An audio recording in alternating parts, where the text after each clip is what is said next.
All right. Hey, friends. It's the second meeting of our Emergent Strategy Book Club. We met for the first time yesterday, January 4th, and today is Thursday, January 5th. For anybody who's catching this recording or even the live stream, we welcome you to join us. The details for registering and dropping by are at gimballabs.com, and just drop a comment on YouTube or on Twitter if you can't find us, and we're hoping to be here. We're reading together a book called Emergent Strategy by Adrienne Maree Brown. And we're running 2 weekly meetings for 1 hour each. So one of the assumptions I shared yesterday is that an hour is never going to be enough, but this is meant to be a starting point. And one rule that I think we had consensus on yesterday is let's stick to this 1 hour meeting length. Let's honor that week after week so we can build a habit of doing this. But also, if you ever feel the need to stick around with anybody, I'll leave the Zoom room open so people can continue to use it. Now, Wednesday is a pretty wide open community meeting, and we're going to learn together how to make the best use of that time. And where this book club came from is from the work we've been doing for about a year now on gimbal tokenomics. And as we got together in December of 2022, I had found this book and felt really inspired isn't the right word. I just felt comforted by it. I felt as I was reading through it that so much of what I was reading was putting words to things that I had had a really hard time putting my own language to. And so I just felt this overwhelming sense of gratitude and comfort, finding that Adrienne Maree Brown had done this thinking and had found really nice ways to say things. And I was looking back through the introduction yesterday. Hold on, give me a second just to find this one, because it's something that I've awkwardly tried to say a few times. Maybe it's here.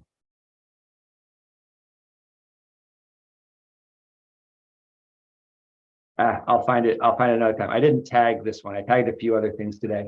But she basically talks about how her goal is not to be leading all the time. And I've found all sorts of wrong ways to try to say that. And the way she said it was just perfect. So that's an example of what I'm grateful for.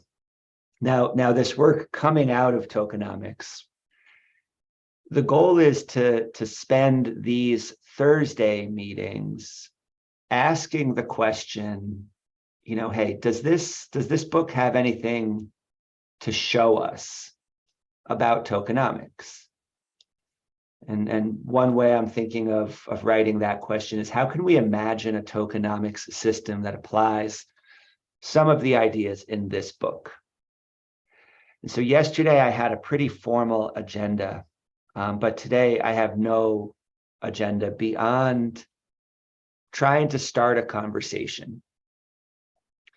There were a few things that I wanted to share in these initial pages of the book. And actually, let me pause for just a second there. Just hold on 1 second. I should have just started here.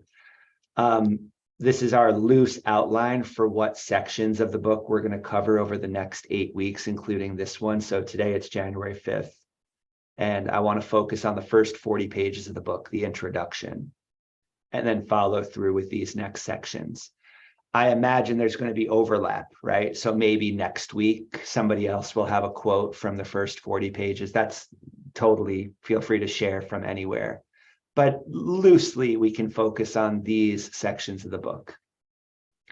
So as I propose this structure for today, this is what I have in mind, pages 1 through 40, the intro. And I just wanted to share these examples that I found. I'm only going to read the first one out loud, and maybe we can get to the other ones later. But I wanted to share these in the context of this question and see where this leads us. If you have other quotes that you would like to look at with regards to this question right here, how can we imagine a tokenomics system? feel free to grab one of these squares or make a new one and just jot down any quotes you found. And let's see what happens. If we need more structure, we can apply it in the weeks to come. But here's one example.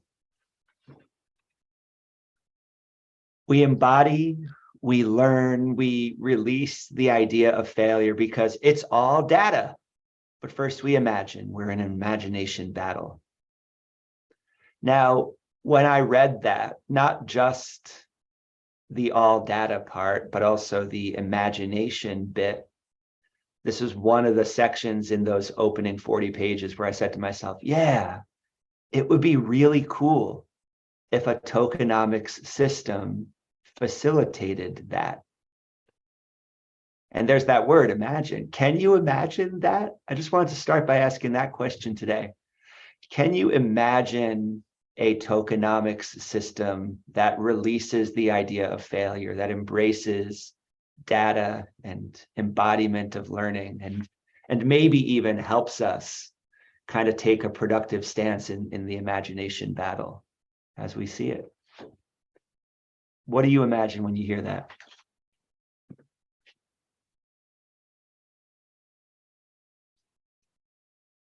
I guess the current system.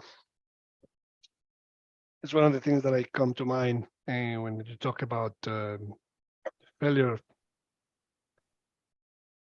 The current monetary system is not a failure yet, but it's the way to go there.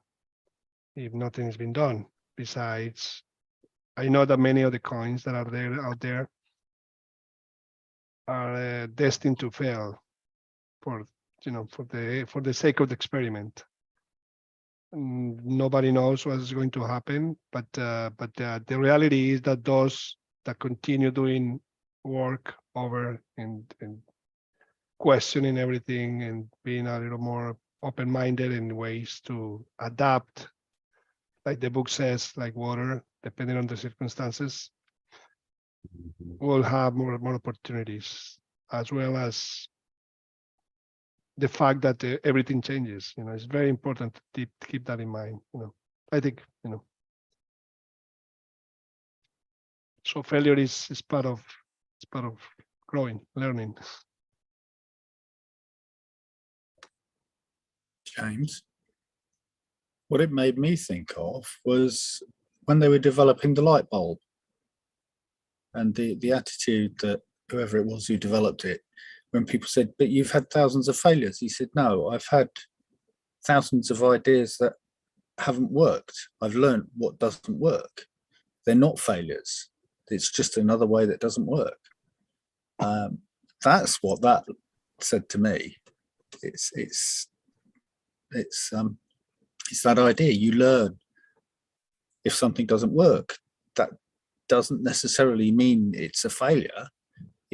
It's a learning experience. I agree, and I want to come back to that. Matthias, what do you think? Absolutely, that is right. But first, we imagine, right? We are in an imagination battle, and I think being the introduction, that is a little bit of foreshadowing of what's to come in the book, especially talking about the vision, right? Where do we want to end up? And we don't know exactly, right? So maybe individuals have their own idea of an approximate destination. How will the future look like? Where do we want to go? And the imagination battle comes in that, well, in order to make really progress towards that vision from various directions with different ideas, that is important. We need to find alignment first. What is it what we're trying to do? So vision before execution. That's what I see here.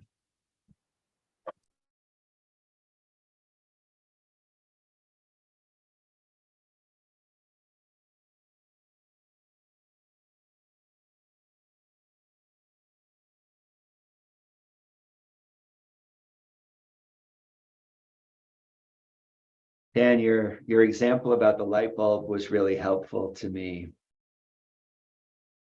because I recognize that it's a privileged slice of humanity who has the means to fail so intentionally in pursuit of some grander outcome.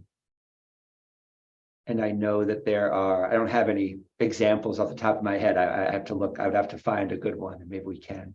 But I know there are examples from history of great innovators who ended up financially destitute, right? Like to take the time to do the visioning and the 1,000 failures that precede the success case. Those aren't always the people who, it's not just about reaping the financial reward, right? Even though obviously like people are taken advantage of all the time. It's just a matter of not being destitute, like being able to be sustained. And so like bringing this back to the tokenomics conversation, like does this new technology give us the ability to imagine a system where, you know, maybe you're not going to get rich just having visions and having failures, but at least we could make sure that you can pay your rent. You know, at least somebody could make a living by doing that essential work, by contributing to the 1,000 failures.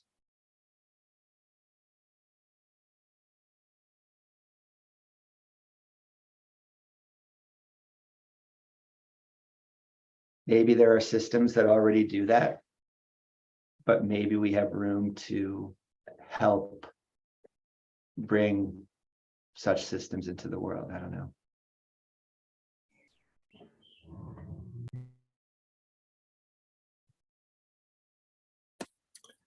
If you go back to the previous meeting about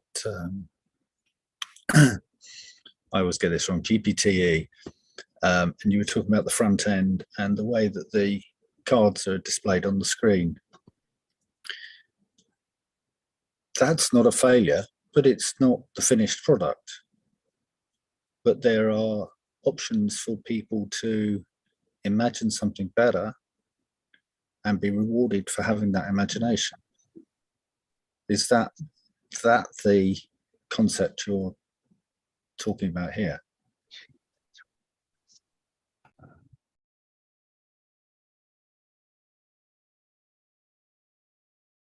I don't know if it, I love that concept. So yeah, let's say that is what we're talking about.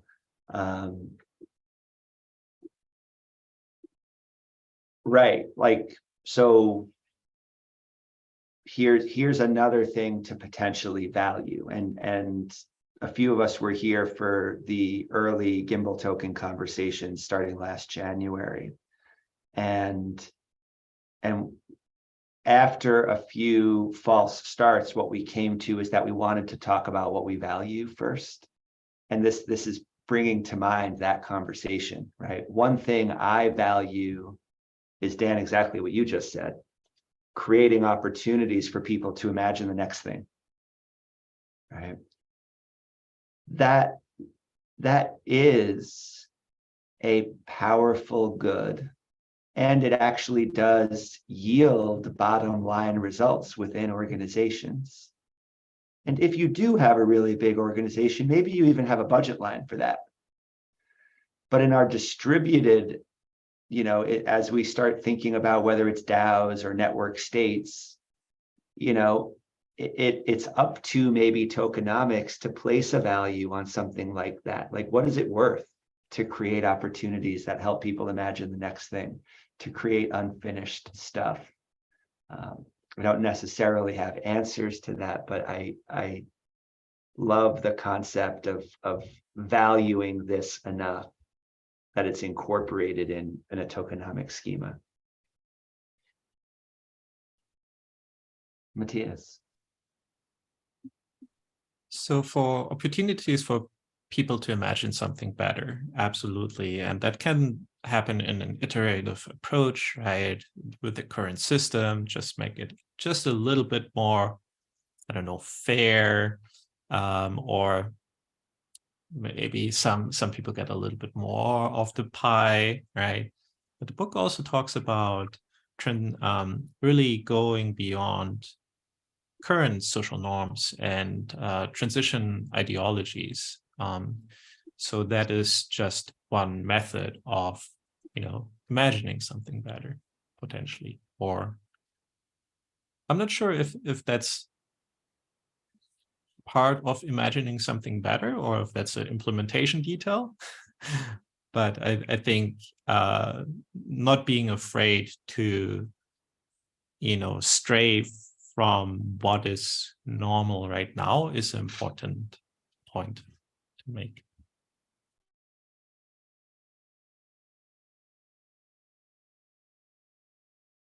Fearlessness in the face of potentially transitioning an ideology. And there's so many places that fear might come from, but one of them is very practical. If I screw up as I make an attempt to transition ideologies, I'm going to end up on the outside of society and unable to make rent. That's not the only reason people might fear that, but it absolutely plays a role, doesn't it?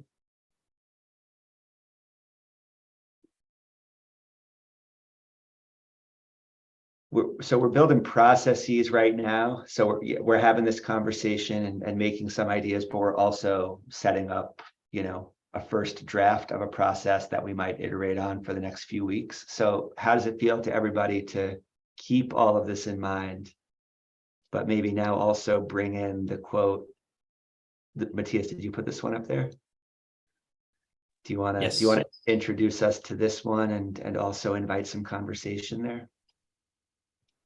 Sure. So this is under the subtitle Pleasure Activist, right? So, and I just took the last part of the sentence, which can be a sentence on its own. We will need to make justice one of the most pleasurable experiences we can have, right? Disclaimer, that is exactly what my company is trying to do.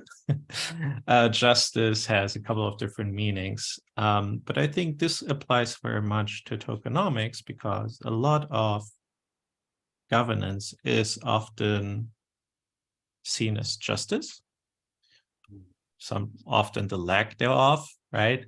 And but we already established that we want to build better systems. So I think taking part in this just method of distributing, I don't know if you want to say wealth or something else, but more taking part, an active role in new things needs to be pleasurable. And I say that acknowledging that I would say, oh gosh, almost 2 years ago, Catalyst town halls looked very different. And unfortunately, there's been a lot of, probably despite best intentions, a lot of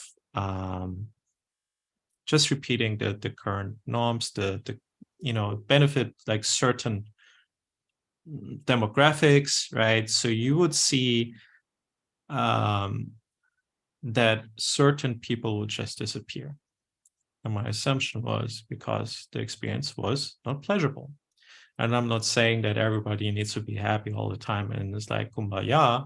Absolutely not. One of the great terms of the book, was the first marking, I think it was page 9 or something like that, was generative conflict, right? So make something positive out of it. And I think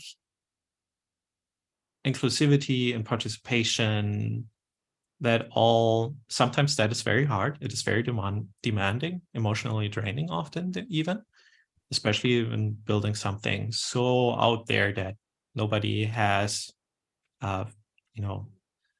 come close to turn into a reality.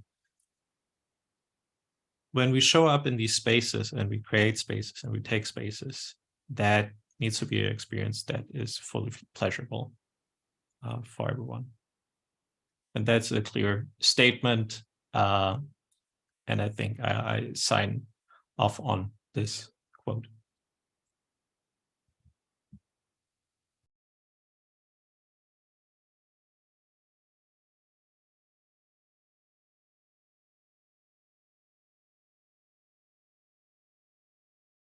I'd like to add a little bit to this specific one, the one that Matthias just brought up, because I read in a little bit, I only read 30 pages, but in that, the author mentions the pleasurability coming from a sense of community. And I think building the sense of community will bring the pleasurability to justice. That's just my opinion.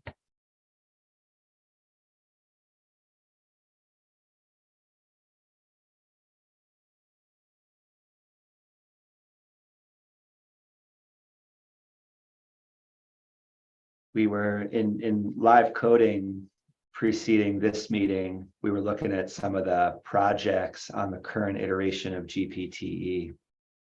And I didn't even plan on saying this, but what I felt compelled to say in the meeting was,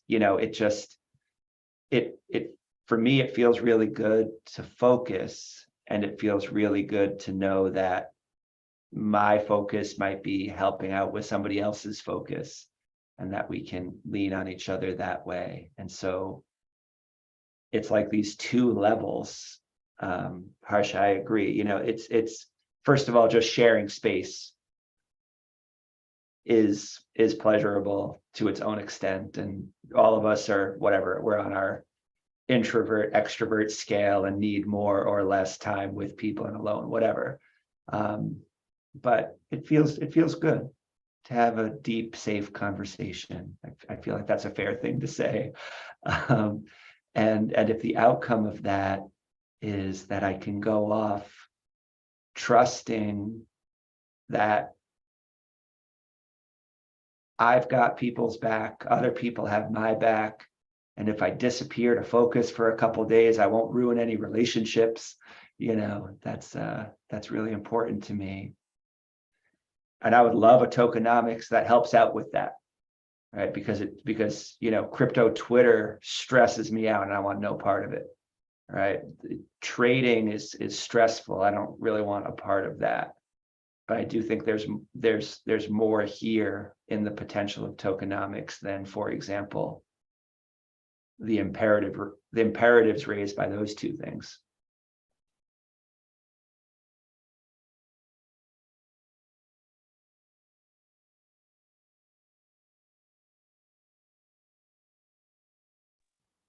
So would you say this falls under autonomy and self-determination, or is that missing? Because I believe I understand you in saying that, hey, I'm my own person. I should be able to come and go when I want to, but I'm not sure if I captured this good enough. Oh gosh. Okay. Yesterday, we talked about how 2 years ago at this time, we were doing a book club about the sovereign individual. And I do think that what we're talking about right now has something to say about autonomy and self-determinism. And I think that what it says is a very different thing than what sovereign individual says. All right.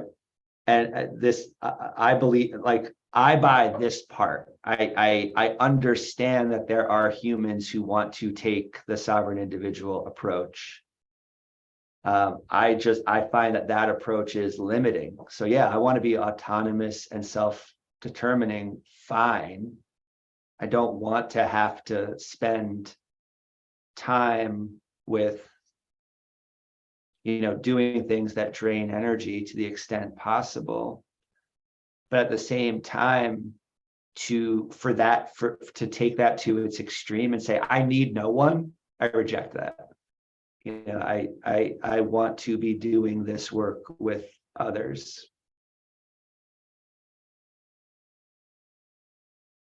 I think drawing that connection is awesome. And Matthias, when you shared this quote, right, make it a pleasurable experience, I do think there's a connection to, I shared this one from page 19 down here as well, this concept of making liberated futures irresistible. That really did feel like an economic statement to me, because yes, I'm reading the book with this lens of, is there something to say about tokenomics here?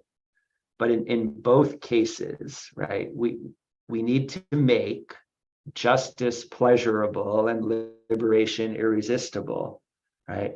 What are some reasons that those are not right now?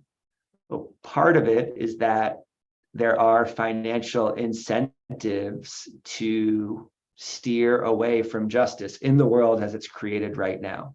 There are financial incentives to steer away from collective liberation. And so when I see the word irresistible, and when I think about what you're saying here, that's what I think about is like, you know, we in any study of economics, you kind of you acknowledge, at least in passing, that there will always be outliers. There's always going to be sociopaths, et cetera, right? But like most people just need a little bit of a nudge in one direction. And so how do you design a system that gives that big slice of people who just needs a little bit more of a nudge, a little bit more of an incentive to feel like liberation is irresistible, like justice is a pleasurable experience? Can we pull it off?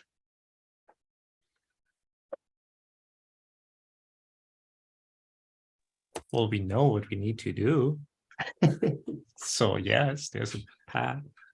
Put all the sociopaths up against the wall and shoot them.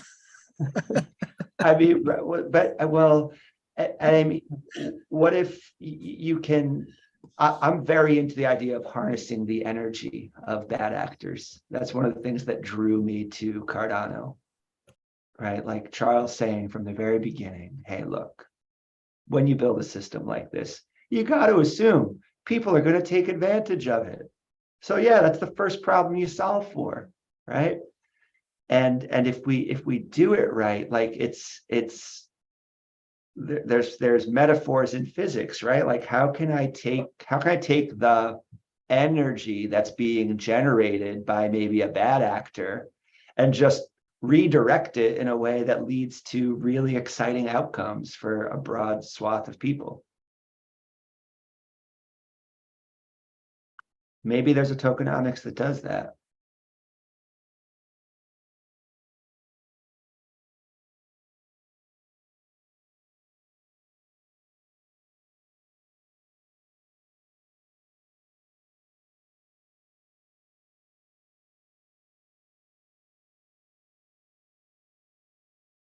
State pools get us part of the way, but we know it's not a perfect system.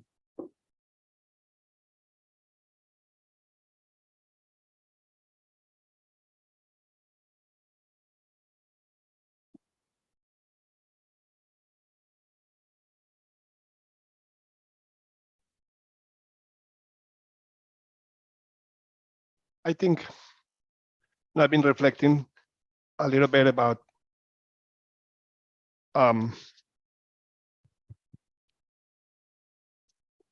everything goes around incentives. Yeah.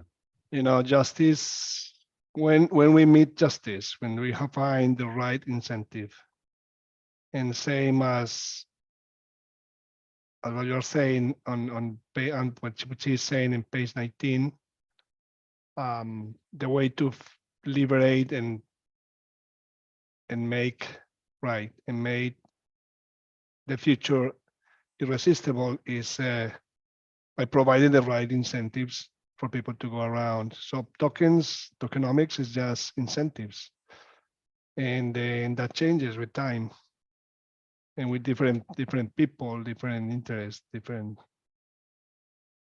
things. So that connects those two. Thank you, James, for that. Oh, that was whoever did it. Thanks. Thanks, Juan. If we do this right, we'll forget where the ideas originally came from, and it'll just start to be part of the fabric of what we're building. We're going there.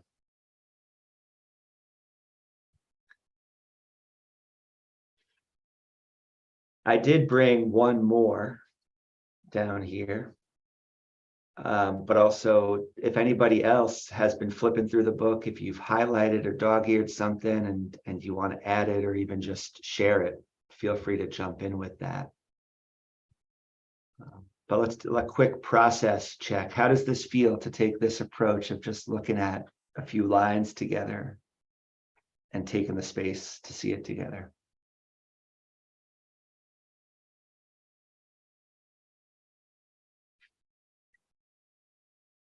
So I'll throw one more out here just to add it. Well, if you're thinking about others, I love this one. And this is a quote of a quote, right? So she has all sorts of citations in the book. But this distinction between simple and easy. Simple as in the relatively simple interactions of emergence. Easy as in facilitation is the art of making things easy. I don't think they are the same. And I have a hunch that the difference might be important. And maybe it should be explicit. Simple means that it boils down to relationships between individual people, objects, beings, truths. Ease has more to do with the amount of friction or understanding between things, peoples and beings and objects and truths. And part of what can clear a path to making things easier is to name the simple interactions at play in a complex system. It's kind of like a goal of PBL right there, of like designing some Plutus application together, is let's name all these simple transactions in the complex thing. But this resonates with me completely, right? Something can be simple and not easy, as encapsulated in the idea, hey, it's simple, work hard, right? Like that's one of the most obvious things I know. But I wonder if this resonates with anybody else in terms of again, an incentive system, a tokenomic system. Where does this concept of simple versus easy take you?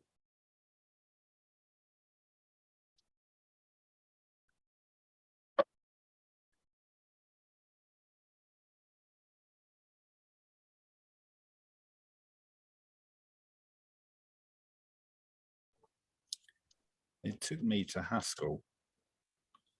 I agree. And monads. Monads are simple, but sure as heck ain't easy to get your head round.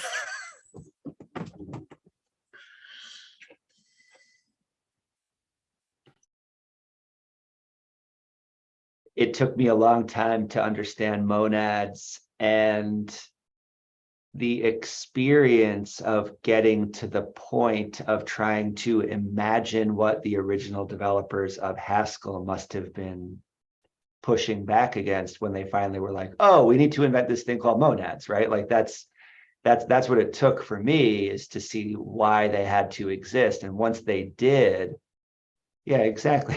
That's perfect. Right. But once you understand why it needs to exist, then it's obvious that it must. And I've been thinking about that a lot too. There are things that we don't know yet about what tokenomics, in the particular way that it's made possible with native assets on Cardano, which, to be clear, is unique from the way tokens exist on a chain like Ethereum. It's fundamentally different, which means it leads to fundamentally new opportunities. There's things that someday in the future are just going to feel like obvious. Oh yeah, that should be, but that we haven't discovered yet. And so I'm excited to see that, and to maybe have that monad moment for ourselves. And I also tend to think that easy is not necessarily always good, only because I am thinking about it from like a friction point of view. Friction is a necessary evil, right? Otherwise, if we are just speaking about human beings, we'll be creating echo chambers, right? Because if there is absolutely no friction. So I think having that balance of friction is necessary to get the right, sprouts out.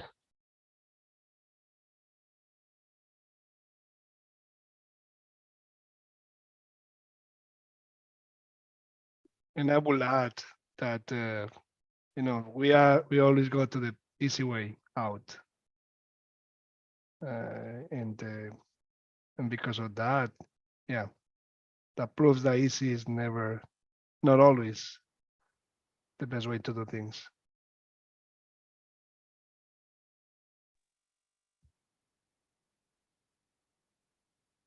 Right. Also, to add to Harshar's comment, it is, you hear it all the time that anything worth building is difficult, right? You hear that all the time repeated, and including in the business world, right? To our conversation earlier, okay, how can we, turn these experiments and these learnings or failures into something that at least, can sustain us? And, having failure after failure after failure, that is really hard, right? Unless you can totally suspend your ego.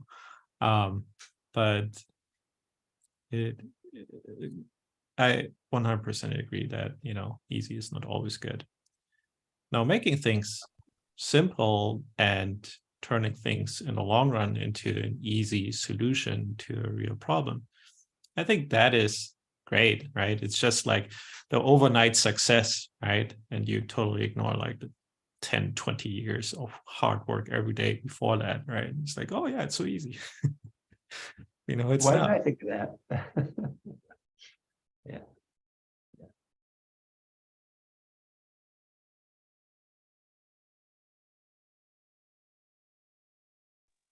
I mean, Haskell is a great example.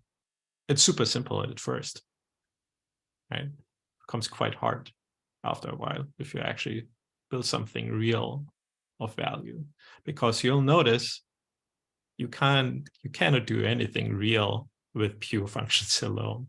So, and that is already often a friction point. Yeah.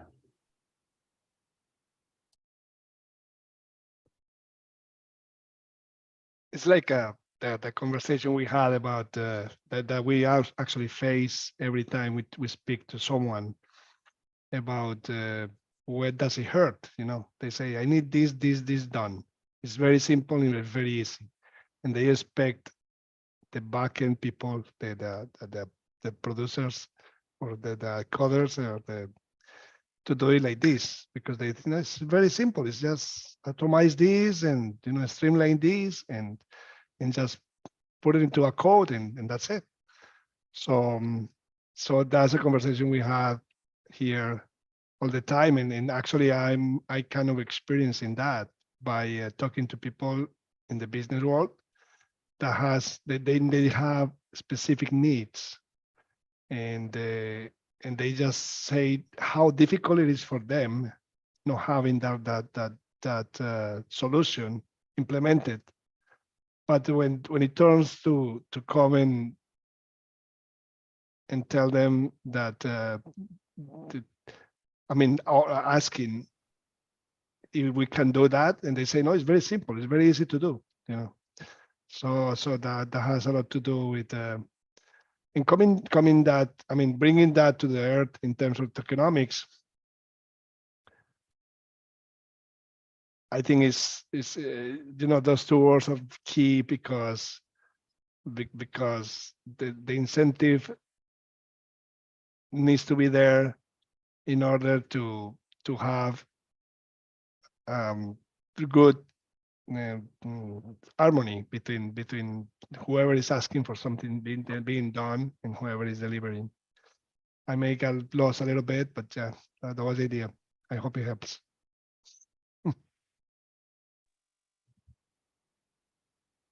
I think it helps me, and thank you for voicing that, Juan, because the book also at some point talks about that we have the assumption that our conversation partners have the same level of knowledge, right? So the conversation earlier, well, if I know category theory, right, and we're talking about monad, right, what I pasted in chat, well, a monad is just a monoid in the category of endofunctors. What's the problem, right? Famous quote. Yeah, of course, it's simple and easy to understand, but if you don't know about category theory or what are end effectors, what's a monoid, then where do I even begin? So I think, and to that end, actually, when we're talking about the imagination piece, I think that is, thank you for pointing that out, that first quote, James, it is so critical, because while and that goes beyond the initial 40 pages or so, but every member of a community holds one part of the solution, right? There's many stakeholders, including the ones that are not at the participation table, right, in various spaces, for a variety of reasons. But the book also, and I shall find a quote eventually, mentions that essentially the way I understand it is up to, I don't want to say the word leaders because it's not written, but I guess the leaders of a movement, they are in charge oh, that's right. It was about authors, helping the readers get the picture, the vision, right? So while everybody can and should, participate in creating that big vision, what we want to work towards, there is merit in having a group and say, this is where we want to go, because that allows people to actively participate, because they know now it's like, oh, okay, I like this, I align with that, and this is how I can help. Because what we always see is, oh yeah, just tell me what to do. I can help with anything. The reality is no, you can't, right? It's too open. But if you provide a vision, at least a direction, and the direction, it comes from different places, but it points to one vision, I think there's value in that as well. And sometimes that comes from the people who have a little bit more background information, right? And it's up to them to distribute that knowledge and make it understood where they're coming from. Couldn't agree more. Nelson. I have something in my mind, specifically looking at this word incentives. But when we're going to be working with this tokenomics, how do we think about the fair value? Like, it's going to be specifically like mostly since we are, like, as a community, we are here remotely, and people from different geographical locations, different background and experience, different age groups, and even people who are in different phases of learning process in thinking about this new token world, sort of. People are going to have different opinions about what the fair value is, right? Like, how is that going to settle? I don't know. That's something that's in my mind.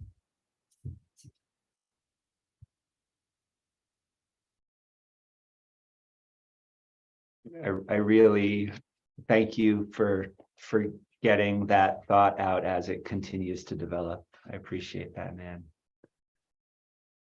And that this is a hard question of incentives.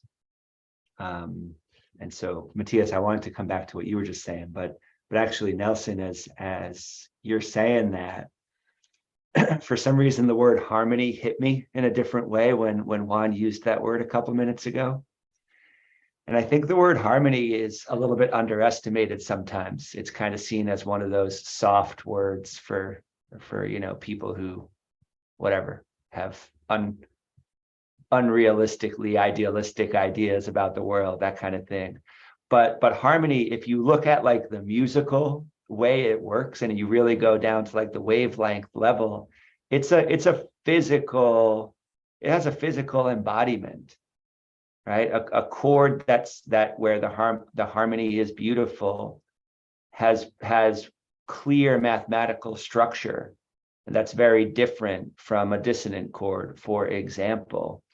And that's actually really interesting, because if you can represent a concept like that quantitatively, then it can probably be added to a tokenomic system, right? It can probably be used in a Haskell function.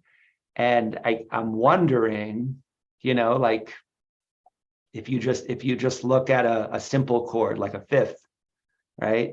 There's a clear mathematical ratio between the root note and any notes that you're adding along with it.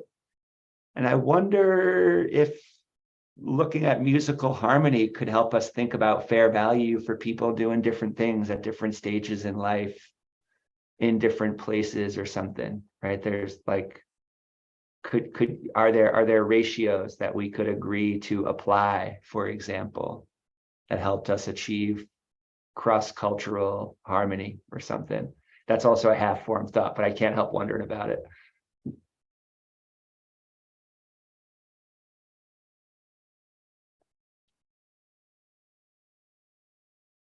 Matthias, to what you were saying a moment ago, and I want to honor that one of our goals is to move to next steps in the last 10 minutes. But if you don't mind, I just wanted to throw out from page 8, another section I was thinking about sharing today is where she just talks about how at this point in my life, I'm not against hierarchy. Right. And she recognizes that she has hierarchies in her life, and sometimes she's the expert, but also sometimes she's relying on somebody else to be the leader. Like, to me, that's simply how the world should be. And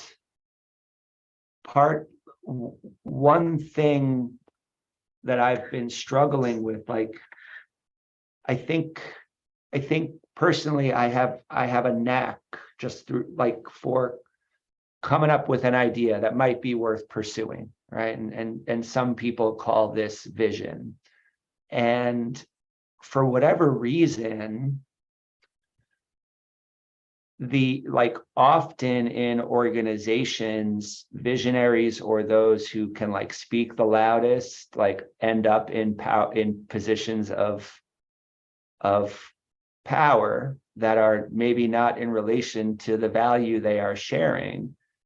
And, to me, it would be interesting if like visionary could just be seen as a humble role alongside all the other ones, like to add that to a hierarchy. Yeah. Do we need people like having big ideas to start processes? Yeah. Should those people be compensated differently from, people who are working on the day-to-day implementation? Maybe less than, or maybe not at all, right? And certainly less, I think, than the systems that we currently have. We have kind of like an understanding of hierarchies and structures that often put talkers and idea people at the top. And I wonder if there's ways to question that. I wonder if there's ways to mess around with that a little bit. There should be. You've only got to look at the political landscape in the world with the loud voices, the Donald Trumps, the Boris Johnsons. They're the ones that get heard because they're the loudest. They're talking total garbage most of the time, but they're the loudest and they get heard. Yep. So any way of leveling that out has got to be good. But yeah, you've got to have, there are different people have different ideas, and some are good, some are not. But yeah, it's a matter of getting a, like you said, harmony. It's balancing those voices to reach a consensus on what is good at the end of the day. That's where we've got to be headed. Balance. It's Juan's word too. Is he frozen? Oh no, you're not frozen. Balance, Juan. It's got to be built into our system.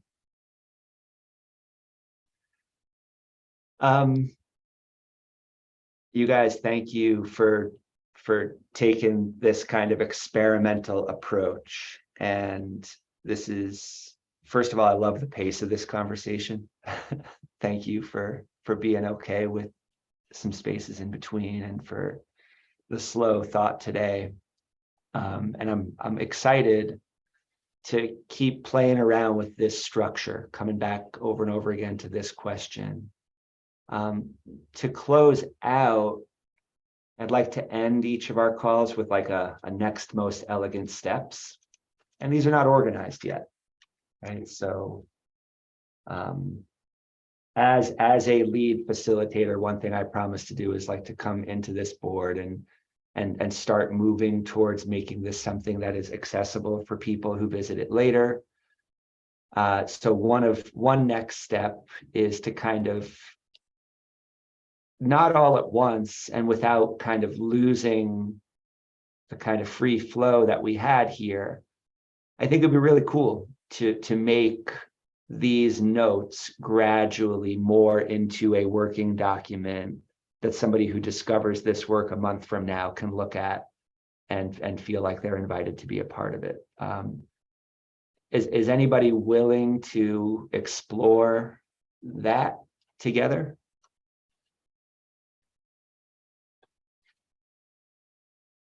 Something like this.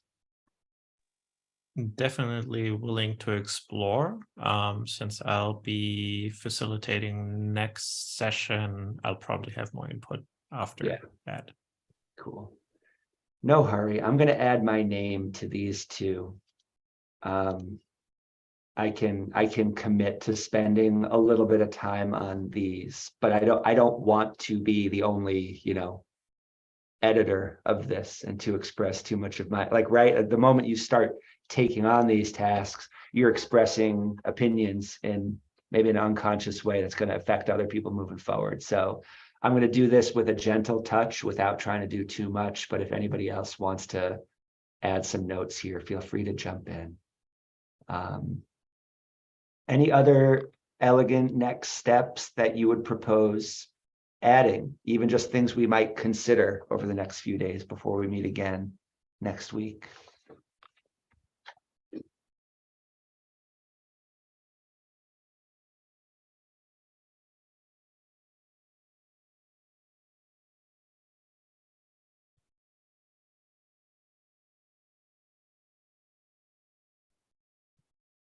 Perhaps, invite the author to come and stay with us in a session. I think it will be powerful. I don't know how easy it will be. Oh man, I hope we can. I can't tell you how many times I was reading this. I was like, how much does Adrienne Marie Brown think about like tokenomics? Like she must have crossed her path at some point, So it'll be fun. At least to send her a note of gratitude after we do this for a few weeks and tell her what we're up to, and she can do with that whatever she wants. In the link, will be great for her to have a link in the initial conversations, so she can, she get motivated and come. Yeah,